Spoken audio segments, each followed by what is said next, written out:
Bangkok में अपने luxury villa के अंदर बैठा एक शख्स लैपटॉप चला रहा था कि अचानक बाहर से उसको जोरदार एक्सीडेंट की आवाज सुनाई दी। इस बात से बिल्कुल बेखबर कि उसकी अयाशी वाली जिंदगी का कुछ ही मिनटों बाद दी एंड होने वाला है, वो शख्स अपना लैपटॉप वहीं खुला छोड़कर बाहर की तरफ भागा।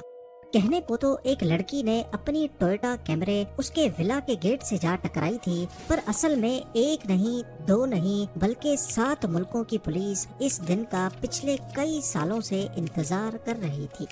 ये बैंकॉक में 5 जुलाई 2017 की सुबह थी और जिस शख्स की हम बात कर रहे हैं ये कोई मामूली इंसान नहीं है। ये मल्टी मिलियनेयर बादशाहों वाली जिंदगी गुजारता था। दिन को पोर्शा, शाम को BMW और रात को लैम्बोर्गिनी चलाता था। दुनिया की नज़र में सॉफ्टवेयर डेवलपर, जबकि असल में ये किंग ऑफ डार्क वेब के नाम से पहचाना जाता था। वो शख्स जिसने सालों से अपनी आइडेंटिटी को छुपाए रखा, एक छोटी सी गलती उसका सब कुछ बहा गई। प्रॉपर्टीज, पैसा, दौलत, गाड़ियाँ और उसकी जान भी।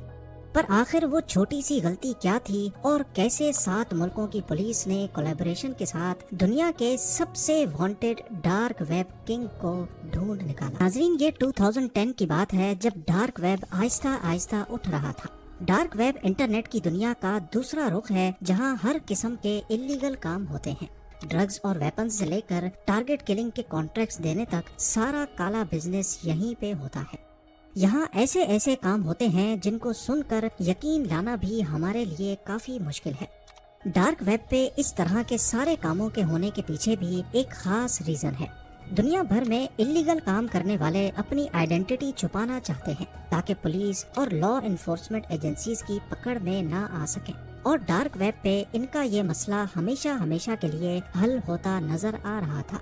जिस तरह नॉर्मल इंटरनेट पर ब्राउजिंग के लिए हम गूगल क्रोम जैसे ब्राउजर्स का इस्तेमाल करते हैं, इसी तरह डार्क वेब की वेबसाइट्स को ब्राउज करने के लिए स्पेशल ब्राउजर्स यूज होते हैं जो यूजर की आइडेंटिटी को बहुत सारे सर्वर्स के जरिए प्रोटेक्शन देते हैं। इनमें से एक का नाम टॉर ब्राउजर है। 2010 से पहले डार्क वेब का इतना रुझान नहीं था, लेकिन इसके बाद क्रिप्टो करेंसीज के आते ही इलीगल ट्रेड्स की पेमेंट ट्रांसफर करने का मसला भी हल हो गया, क्योंकि क्रिप्टो करेंसी को ट्रैक करना अथॉरिटीज के लिए नामुमकिन है। डार्क वेब में इलीगल ट्रेड्स के सारे मसले हल हो चुके थे। कॉन्ट्रैक्टर्स की आइडेंटिटी भी सेफ थी और पेमेंट ट्रांसफर करना भी काफी सेफ हो चुका था। अब सिर्फ एक चीज की जरूरत थी और वो था कोई अच्छा और रेप्यूटेबल प्लेटफॉर्म या फिर डार्क वेबसाइट। सबसे पहले सिल्क रोड नाम की डार्क वेबसाइट बनी जिसको इंटरनेट की इस अंधेरी दुनिया में काफी कामयाबी मिली। इसकी शुरुआत फरवरी 2011 में हुई और उठते साथ ही इसको 1 लाख से ज्यादा कस्टमर्स ने इस्तेमाल करना शुरू कर दिया। लेकिन 2.5 सालों के बाद सिल्क रोड का मालिक पकड़ा गया और ये वेबसाइट बंद कर दी गई। पर क्योंकि इस बिजनेस की काफी डिमांड थी तो कुछ ही दिनों में बहुत सारी नई डार्क वेबसाइट्स लॉन्च कर दी गई, जिसमें सिल्क रोड 2.0 और एवोल्यूशन नाम की वेबसाइट्स भी शामिल थी। इन वेबसाइट्स पे सेल परचेज के लिए कस्टमर्स अपने बिटकॉइंस प्लेटफॉर्म को देते और परचेजिंग के बाद ये बिटकॉइंस प्लेटफॉर्म का कमीशन काट कर सेलर को मिल जाते थे। अब क्योंकि यहाँ होता ही सारा ब्लैक बिजनेस है तो अक्सर वेबसाइट ऑपरेटर्स कस्टमर्स के सारे पैसे लेकर वेबसाइट बंद करके भाग जाते थे, जिसको एग्जिट स्कैम्स भी कहते हैं। वैसे ही ना उनको कोई जानता था और फिर डार्क वेब की वजह से उनको ट्रेस करना भी एक नामुमकिन काम था। लिहाजा एग्जिट स्कैम्स की सूरत में ड्रग डीलर्स सिंपली दूसरे प्लेटफॉर्म्स पे शिफ्ट हो जाते थे। डार्क वेब के शुरुआती सालों में यहाँ बहुत घपले होते रहे। एग्जिट स्कैम्स, प्लेटफॉर्म ओनर्स का पकड़ा जाना और हैकिंग बहुत कॉमन थी। यहाँ एक रेप्यूटेबल और ट्रस्टेड प्लेटफॉर्म की जरूरत थी और यही वो वक्त था जब 2014 में डार्क वेब पर अल्फा बे नामी डार्क वेबसाइट लॉन्च हुई। इसे लॉन्च करने वाले शख्स का ना नाम किसी को पता था, ना ही उसकी लोकेशन। वो अपने आप को अल्फा 02 के नाम से आइडेंटिफाई करवाता था। शुरुआत में अल्फा बे पर सिर्फ चोरी शुदा क्रेडिट कार्ड्स की इंफॉर्मेशन बिकती थी, लेकिन बाद में यहाँ दूसरे भी प्रोडक्ट्स की सेल परचेज शुरू हो गई, जैसा कि मनी लॉन्ड्रिंग और ड्रग्स। कुछ चीजें ऐसी थीं जिनको अल्फा बे पर ट्रेड करने की परमिशन नहीं थी। चाइल्ड अब्यूज और चोरी किए गए रशियन बैंक अकाउंट्स की डिटेल्स। پر ایسا کیوں تھا؟ شاید alpha 02 Russian law enforcement agencies سے پنگا نہیں لینا چاہتا تھا، یا پھر وہ U S law enforcement agencies کو یہ دکھانا چاہتا تھا کہ وہ رشیا سے بیٹھ کر یہ چلا رہا ہے، آف کورس جہاں یو ایس کا ہولڈ نہیں ہے۔ پہلے ہی سال میں الفابے نے ڈارک ویب پر اپنے پیر جمانا شروع کر دیے۔ ایک ہی سال میں یہاں 2 لاکھ کسٹمرز اور 40,000 سے زیادہ سیلرز اپنا بلیک بزنس سکون سے کرنے لگے۔ 2017 تک الفابے پر 3 لاکھ سے زیادہ آئٹمز لسٹ ہو چکے تھے اور روزانہ قریب $5 لاکھ کی سیلز بھی ہونے لگی۔ الفا 02 جس کو کوئی بھی نہیں جانتا تھا، وہ ان سیل سے مہینے میں $6 لاکھ کمانے لگا اور دیکھتے ہی دیکھتے ڈارک ویب کی دنیا کا اکیلا بادشاہ بن گیا۔ الفابے ڈارک ویب کی سب سے بڑی مارکیٹ پلیس بن چکی تھی، جس نے ڈیلرز اور کسٹمرز کے بیچ اپنا ٹرسٹ لیول بنا دیا تھا۔ اس سب کے بیچ دنیا بھر کی لا انفورسمنٹ ایجنسیز الفا 02 کی اصل پہچان جاننے کی کوششیں کر رہی تھی، پر تاحال ابھی تک ناکام رہی۔ امریکن انویسٹیگیٹرز الفابے کی سرور لوکیشن جاننا چاہتے تھے تاکہ ڈیٹا سینٹر پر ریڈ کر کے پلیٹ فارم بند کر دیا جائے اور شاید اس سے الفا 02 تک پہنچنے کا بھی کوئی چانس بن سکے۔ نارملی کسی بھی ویب سائٹ کی سرور لوکیشن یعنی جہاں پر ویب سائٹ ہوسٹ ہوتی ہے وہ معلوم کرنا اتنا مشکل نہیں ہوتا، لیکن ڈارک ویب سائٹ کیونکہ صرف ٹور براؤزر کے ذریعے ایکسیس ہو سکتی ہے، جو دنیا بھر کے رینڈم سرورز کے پیچھے اصل ویب سائٹ کی لوکیشن کو چھپا کر رکھتا ہے۔ یہی وجہ تھی کہ امریکن انویسٹیگیٹرز کا الفا بے تک پہنچنا ناممکن تھا، لہٰذا وہ الفا بے پر نارمل یوزر بن کر ڈرگز خریدنے لگے، اس امید میں کہ ڈرگ ڈیلر کبھی کوئی غلطی کرے تو ہم اس تک پہنچ سکیں۔ پر اس سے تو صرف ڈرگ ڈیلر پکڑا جائے گا، جبکہ اتھارٹیز کو تلاش تھی الفا بے کے ماسٹر مائنڈ الفا 02 کی، جو اس معاملے میں کافی احتیاط کر رہا تھا۔ اس کو اس اندھیری دنیا میں بچے رہنے کے سارے گڑ معلوم تھے۔ پچھلے کئی سالوں میں اس نے چھوٹی سی بھی غلطی نہیں کی جو اتھارٹیز کو کوئی اشارہ دے سکے، لیکن پھر 2017 میں اتھارٹیز کو الفا 02 تک پہنچنے کا ایک سراغ مل ہی گیا۔ ڈی ای اے یعنی ڈرگ لا انفورسمنٹ ایجنسی کے ایک آفیسر رابرٹ ملر الفا 02 کی تلاش میں کمپیوٹر کے سامنے بیٹھے تھے کہ اچانک ان کو ایک ای میل ریسیو ہوئی۔ اس ای میل میں الفا 02 کے بارے میں کچھ لکھا تھا اور ای میل بھیجنے والا کوئی نامعلوم شخص تھا۔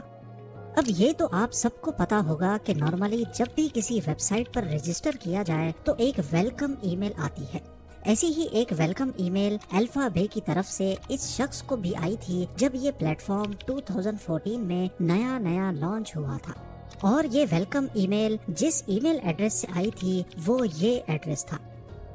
حالانکہ بعد میں یہ غلطی فکس کر دی گئی، لیکن ٹپ دینے والے نے یہ ریئل ای میل ایڈریس سیو کر کے رکھا تھا جو اس نے ڈی ای اے کے آفیسر رابرٹ ملر کے ساتھ ای میل پہ شیئر کیا۔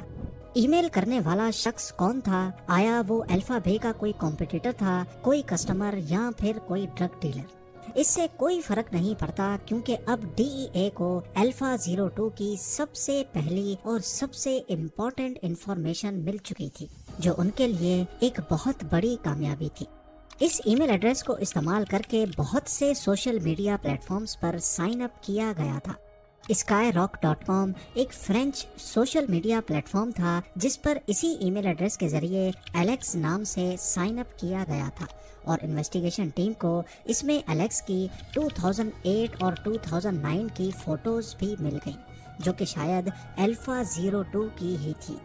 اسی ای میل ایڈریس سے ایک ڈیٹنگ پروفائل بھی لنکڈ تھی جس میں ایلیکس نے اپنا ہوم ٹاؤن تھوا ریویے کا نام بھی لکھا ہوا تھا، جو کہ کینیڈا کا ایک شہر ہے۔ 2008 کی اس پروفائل کے مطابق اس وقت وہ 17 سالوں کا تھا، اور شاید ای میل ایڈریس میں 91 اس کا ایئر آف برتھ ہی ہے۔